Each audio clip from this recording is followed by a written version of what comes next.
10 years ago, I was training for my first half marathon when I was attacked, beaten, and raped. I narrowly escaped with my life by rolling myself over a small cliff and running half-clothed to safety. That was the easy part. I spent the next 3 years undergoing intense counseling and brain therapy from the damages caused by the attack. I was an insomniac for 2 years. My grades suffered for the first time in my life. Because of the psychological trauma, I wasn't able to run again for 9 years. I'll come back to that part later.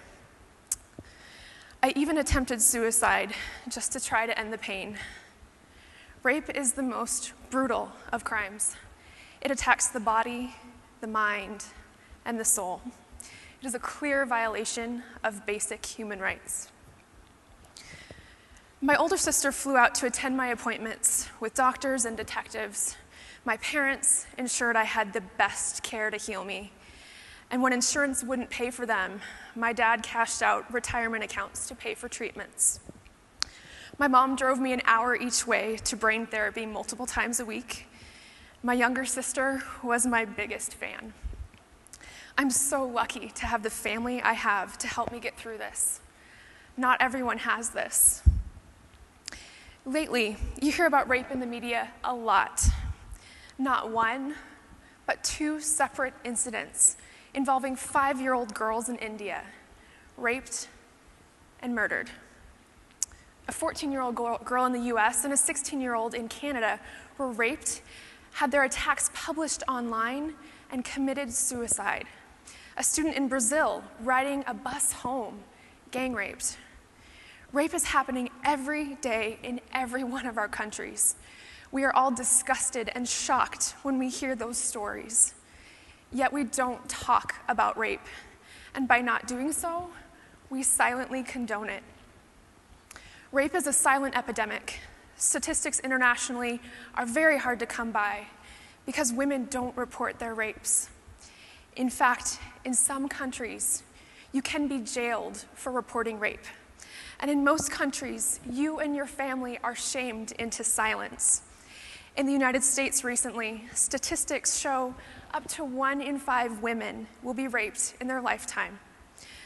I can confidently say every one of you in this room knows someone who has survived rape. And some of you here are also survivors. We are a gathering of leaders from 190 nations. We must start the conversation about rape. Just the word rape is uncomfortable. It doesn't seem polite. But we must talk about rape. I want the conversation to start today. This is an international epidemic, and rape is being used as a weapon against women. We need to talk to young boys about respecting girls' minds, bodies, and souls, to treat them as equals. We need to teach them violence against women is never okay. They need to know that rape is the most horrendous of crimes and destroys women's lives. If we don't talk about this, boys won't report it or try to stop it. We need to talk to our young women about respecting themselves, that if they or someone they know is raped, it is not okay. They must come forward to get the help they need and end this disgusting cycle of violence.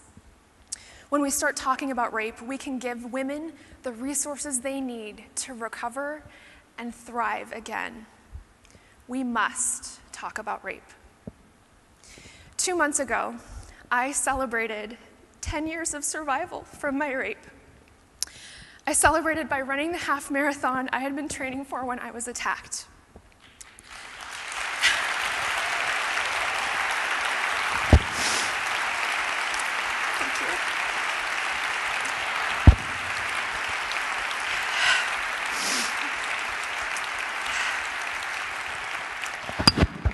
At the beginning of the speech, I told you running had become physically impossible for me. I'd run for a minute, I'd get physically ill because I felt like someone was following me. But 1 minute at a time, 1 mile at a time, and with a lot of help from family and dear friends, I finished 13.1 miles. And I wanted to help other women too. So I raised over $19,000 for the nonprofit Speaking Out About Rape.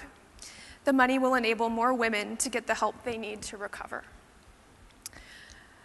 I was so lucky I survived. I was so lucky to have access to the resources I needed to recover. Not many women have that, because the resources are not available, because they cannot talk about it, and because we don't talk about rape. I started the conversation today. I was raped. I said that awful word, rape, 27 times. I challenge you to talk about rape once today, once when you get back home, and keep talking about it. We must make this world safer for our women and our young girls. We must talk about rape. Thank you.